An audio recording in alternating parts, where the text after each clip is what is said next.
Hello and welcome to another exciting tech video. I'm of course the cat, and the robot is not important. Excuse me, Cat. The intro is my job. The future is now, old man. Today we are looking at the RX 9070 and its ability to create content. We will be testing out streaming using Blender and editing on our 9070, specifically our RX 9070 Prime that the cat nicknamed the Darth Bezos. It's called the Darth Bezos because it has no RPG and has the word Prime written across it. And it was expensive as heck. It should be noted that streaming with OBS will take some performance away from our gaming experience, as well as running a vtuber program. If you are not a vtuber, chances are you will most likely have a slightly better performance, but it is still helpful to see how a GPU can handle multitasking with content creation. Very rarely does a streamer only have OBS and the game going, so seeing how a card can run a vtuber program alongside streaming and gaming can still be helpful. If you want to see how this GPU can perform with just gaming, feel free to check out our first video on the 9070. Not only is it very informative, we also complain a lot. While we will be gaming and playing in 1440p, our stream will be in 1080p, which is the norm. All the gameplay you see will be from our live stream VODs.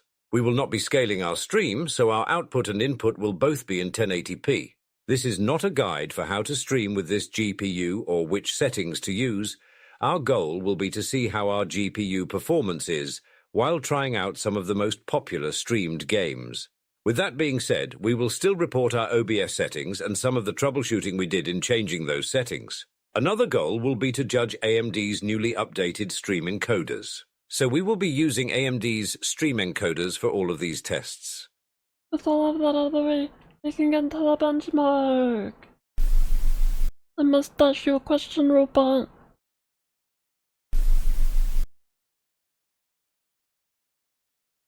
We will start our content creation test with a Fortnite stream.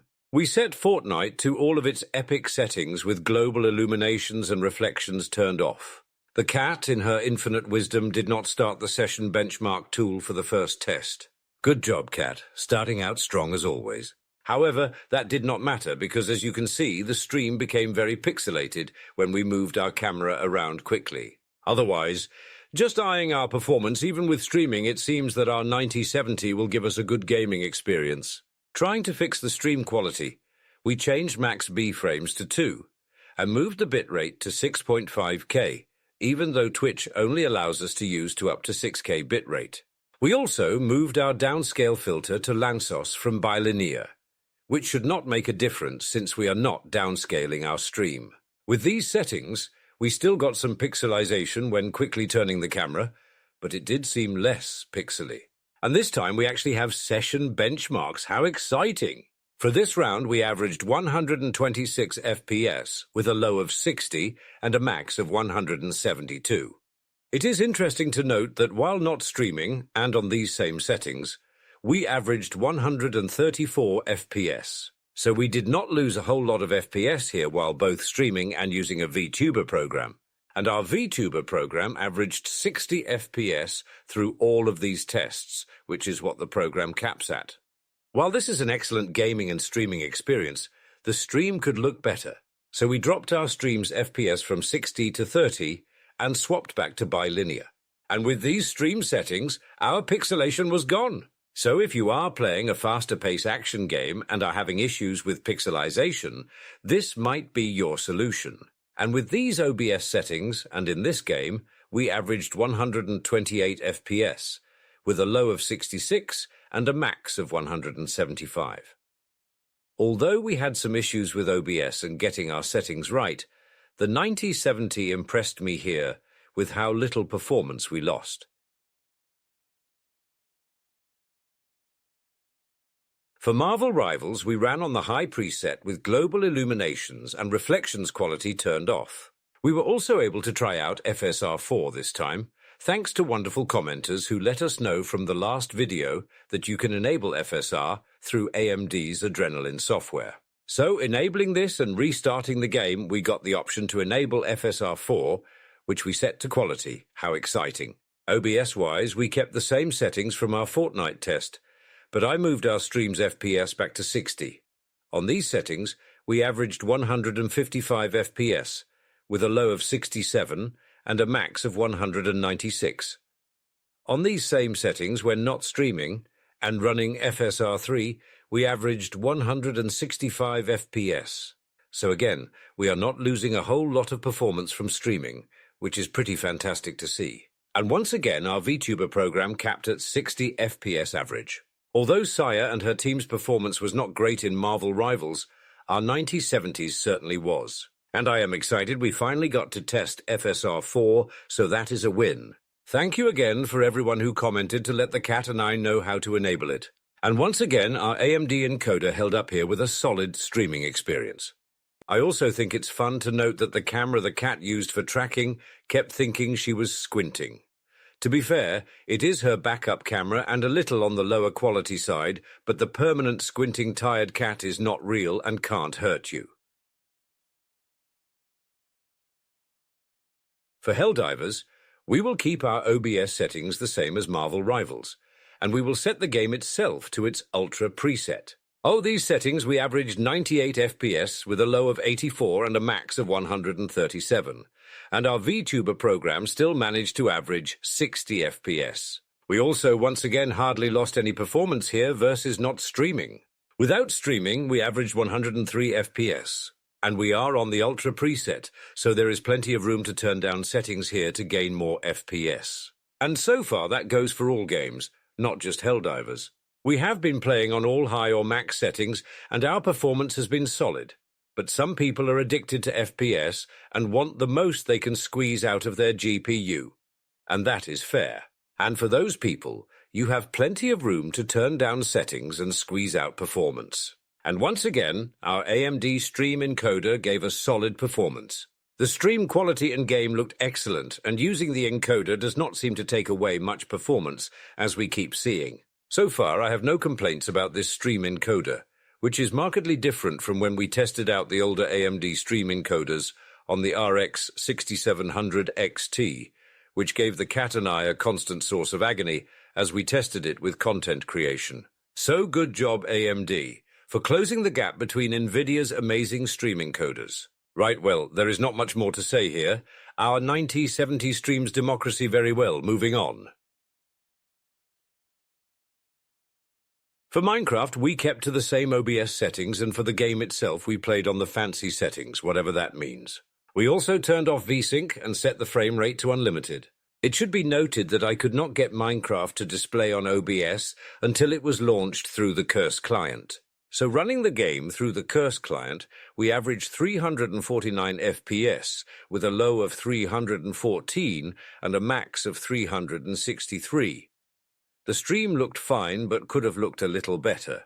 This is another game that might benefit from turning the FPS from 60 to 30, but I leave that up to you. It should also be noted that the cat accidentally hid her UI, which apparently is the F1 hotkey.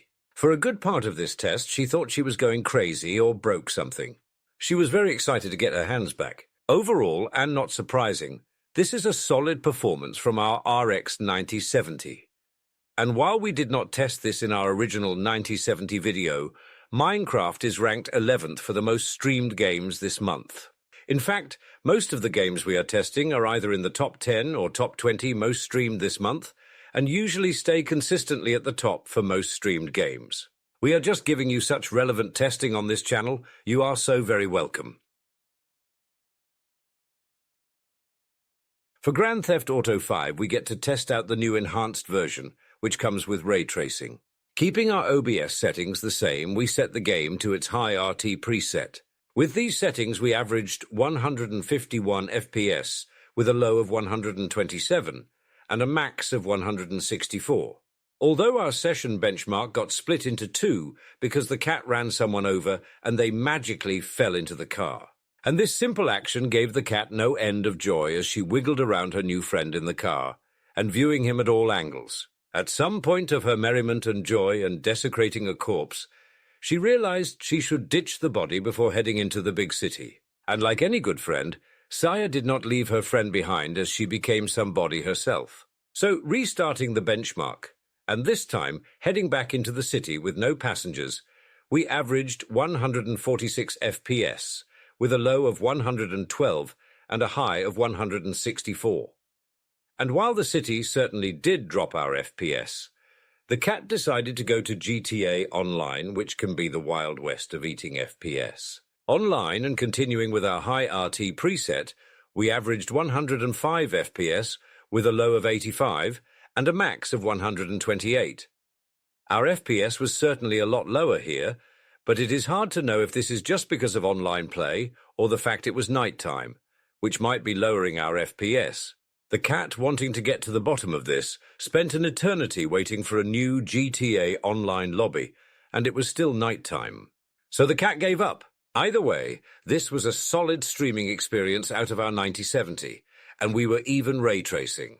Oh right, during all these tests, our vtuber program averaged 60 FPS, so all in all, a good experience. World of Warcraft is an unoptimized mess. It is more CPU dependent, but also does not seem to fully utilize the CPU or the GPU in certain cases.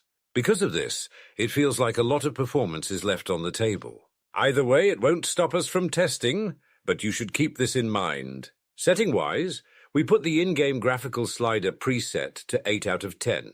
We also kept our OBS settings the same as our last test. On these settings, we will test in 3 different areas of the game, and that is, in the expansion's main city, outside of the city in one of the zones, and in a raid. All cities, zones, and raids will have varying performances, but we can still get a good idea of how our 9070 will perform here with content creation. In the main city, with the cat going about her business and sitting in the spot that eats FPS, we averaged 90 FPS with a low of 53 and a max of 227.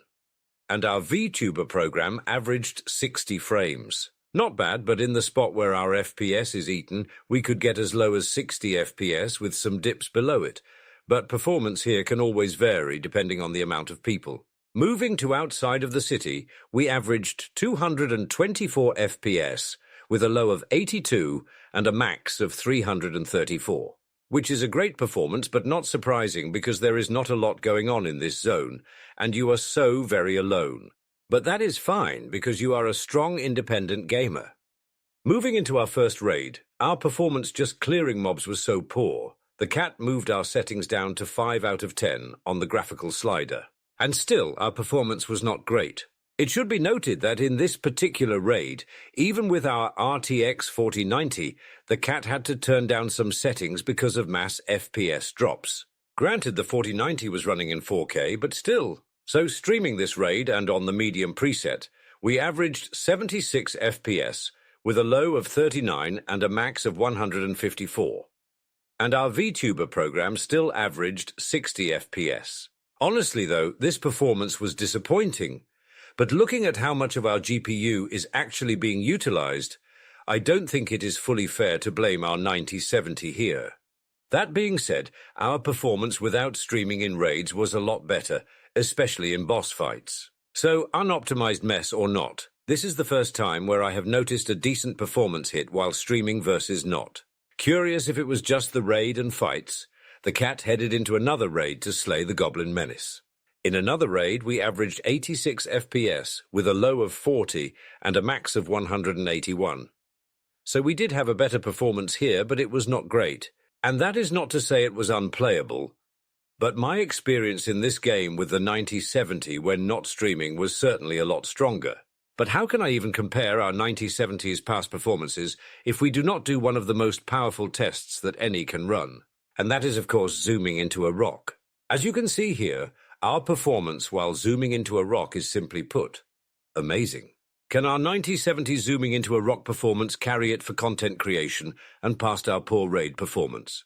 I leave that up to you. For Counter-Strike 2, we played on the high preset and once again, we did not touch our OBS settings. It is safe to say at this point that we most likely will not be changing those settings for the rest of the benchmarks. But on these settings, and watching the cat struggle to play, we averaged 246 FPS with a low of 160 and a max frame rate of 351. and our vtuber program continued to average 60 FPS yet again. Our 9070 seems to have no issues running a vtuber program alongside gaming and streaming, which is good to see since not every GPU can. It also speaks for the efficiency of AMD's updated stream encoder.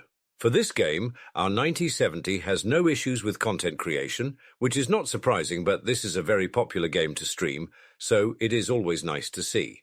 In our last benchmark for this game with our GPU, and while not streaming, we averaged 266 FPS on the high preset, so we hardly lost any performance while streaming this game. There is not much more to say. The cat sucks at this game, but she did get some nice kills, so there is that. Right, well, moving on. For Assassin's Creed Shadows, we kept the same OBS settings and put the game to its high preset with FSR set to native and RT Global Illumination set to diffuse hideout only. We also ran the test with frame generation, which the cat did not realize was on until going back through the benchmarks. As always, the cat remains amazingly blind. With these settings, we averaged 139 FPS, with a low of 107 and a max frame rate of 193. And our vtuber program averaged 60 FPS. This is a demanding game, and we are playing on the high preset and streaming and using a vtuber program with zero issues. And the stream itself looked good. The only real issue was with MSI Afterburner constantly flashing, which was not happening in the actual game overlay, but OBS was having issues with it. Which, unless you are a streamer who loves doing live benchmarks, it's a non-issue. And the cat not even realizing she was using frame gen has to speak for some quality, right? Although the cat is blind, so very, very blind, and while we could run back and see how our GPU runs and streams this game without frame gen, I think it's fine since this is a single-player title. We ran Hogwarts Legacy on ultra settings with no upscaling and with all the ray tracing turned on and running at max. And of course, we kept our OBS settings the same. On these settings, and running around the castle, we averaged 137 FPS, with a low of 31 and a max of 199. And our vtuber program averaged 60 FPS. Once again, we had zero issues with streaming and running our vtuber program alongside the game. And we hardly lost any performance. While on these same settings and not streaming, we averaged 145 FPS. And while these are impressive results, we will now head into Hogsmeade, which can be more demanding.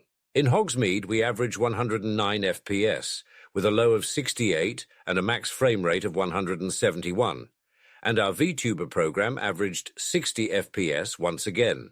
While we did lose a good chunk of performance, these are still solid results. In Hogsmeade, without streaming, we averaged 120 FPS. So, a bit more of a loss, but nothing major, since I doubt most would notice a difference without live benchmarking. And besides, streaming a game on its ultra settings with maxed out ray tracing and having over 100 FPS, while also running a vtuber program, is a very magical performance indeed. And here we are with Cyberpunk.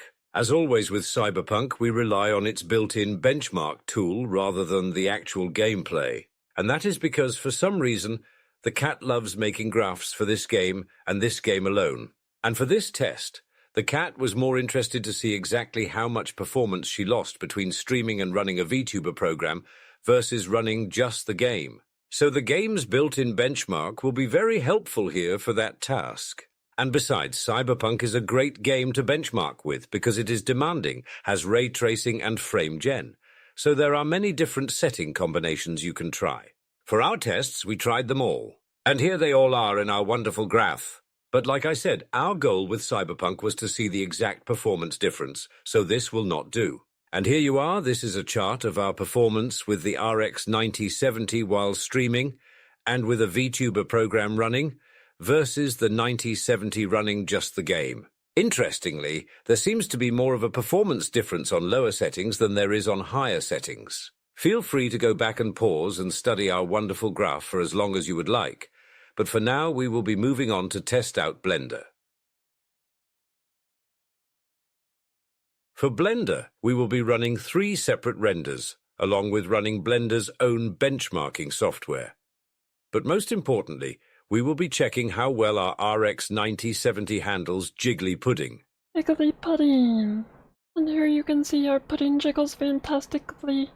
We are experiencing zero loss of jiggly performance, and even rendering it as an image is wonderful and instant. Jiggly pudding. Moving on to our 3 renders, we will first start with rendering what the cat keeps calling a drug lord's villa. Rendering the villa and making sure our GPU is selected, it took our 9070 56 seconds. For reference, our B580 took 57 seconds, and our RX 6700 XT took 1 minute and 32 seconds. So our 9070 did beat both, but whether or not that is a good time, I am not sure. As always, when we have tested Blender, the cat and I have very little experience with it, so we cannot really comment if it is good or bad. We just show the results and make silly comments.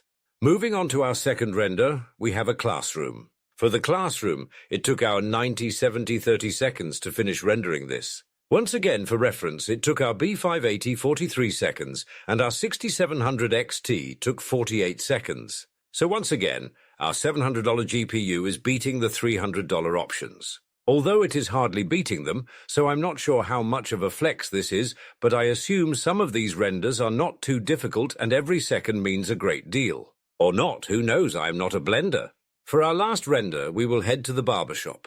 With this render, it took our 9070 2 minutes and 7 seconds. Our B580 took 5 minutes and 21 seconds, and the 6700 XT took 3 minutes and 42 seconds. So our 9070 really shined on this one, which is amazing because it is the Darth Bezos, eater of light and denier of employee bathroom breaks. Moving to Blender's benchmark software, where they run 3 renders and combine the scores, our 9070 achieved a score of 2,691. Once again, I have no clue if this is good or bad, but we can compare it to the average scores of other GPUs that have run this same benchmark. Sadly, either the cat is very blind, or the 9070 is not showing on Blender's benchmark list. But we can still place our score of 2,691 and see what GPUs we are placed between. Sadly, the 7900 GRE we sold to buy this GPU scored higher. As Sire would say, that hurts right in the meow meow. Our score hardly puts us right above a 3070 Ti laptop GPU. Emotional damage! For our editing tests, we will use 2 popular and free editors that are widely available and accessible, and those are DaVinci Resolve and CapCut. For both of our editors, we will be processing the video in 1080p and at a frame rate of 60.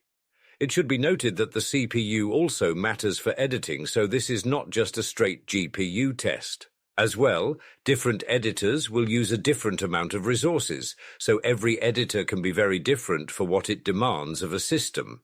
But still, these tests are a good rough estimate. Starting with CapCut, we put together a nice edit from some of our stream benchmarks and added some random fancy effects and a picture of the cat. With this amazing edit, our video is a solid 30 minutes long, and we can begin to process it. Using the H.264 encoder, it took us 5 minutes and 16 seconds to process the video. For reference, our B580 took 5 minutes and 40 seconds under the same conditions. It should be noted that this encoder seems to use both our GPU and CPU according to MSI Afterburner. Trying out the AV1 encoder, the cat lasted a whole 4 minutes and 7 seconds until she stopped the test. And in this time, our video was 21% done processing. And the program seemed to be mainly using our CPU anyways, so the test did not seem super helpful. But following the amount of time it was taking, it would have finished in approximately 19 minutes and 43 seconds with AV1. Taking our wonderful video we made in CapCut, we will edit it more in DaVinci Resolve. So taking our video and mixing in more of our streams and another picture of the cat, and using the H.264 hyperdeck encoder, it took us 3 minutes and 52 seconds to process our 30-minute video. And trying out the same video but with the H.264 master encoder, it took us 3 minutes and 50 seconds. With our B580, processing our video took 6 minutes and 56 seconds with the H.264 hyperdeck encoder. I do not know how helpful it is comparing these other GPUs we have tested with editing or for Blender, but there you go. Overall, this GPU impressed me. The fact we managed to stream game after game on its high or highest settings with no real issues in performance while running our vtuber program alongside it is amazing. We did not have to compromise once. We did have some rough performances in World of Warcraft while raiding, but nothing that was unplayable, and each raid can differ vastly. AMD's improved streaming encoder this gen has really closed the gap between what Nvidia has been offering, and that is wonderful to see. It used to be that if you were a streamer, you had no real choice but to go with Nvidia, and that was always my recommendation to anyone. But with the RX 9070 and this new gen of AMD cards, that is no longer the case. This GPU is 100% capable of streaming with solid quality and not giving up much performance. And of course, we did have to figure out our stream settings, but that is common with any new GPU or game when you stream.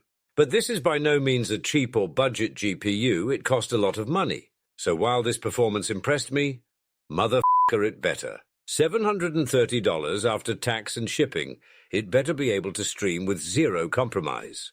And while we were able to test in Blender and compare versus other GPUs, it seems that Nvidia is still holding strong as the best choice if you are a fan of blending. For editing, there were no real issues, but I suppose it is hard to fully test, since some editors may be much more demanding than others, and CPUs matter as well. And some users may have a preference to use one encoder over the other.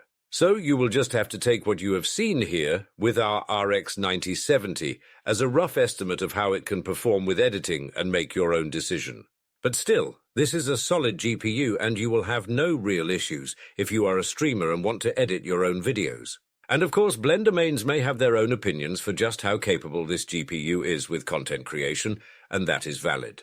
But still, if you are a streamer, a VTuber, or just like to casually stream without much fuss or compromise, this GPU is a solid choice. And it better be it was $730. But the cat has a RTX 4090, and she would have no issues with using this card as her main GPU to stream or make videos with. So take that as you will. But as always, the decision remains up to you. You can take what you have seen here and decide if the RX 9070 is worthwhile for content creation for you. And in that regard, I hope that this video was helpful. Thank you all for watching, and make sure to like and subscribe, and if you want to show more support, you can join our channel membership. But for now, have a great rest of your days or nights. Bye-bye everyone, thank you so much for watching. Make sure to like and subscribe, or we'll break into your room and download Wizard 101. Yeah. This just in. Breaking news. New Kaiju Cup is on the scene. Use code SIA for 10% off your gamer sub orders. I'm not a monster, but baka.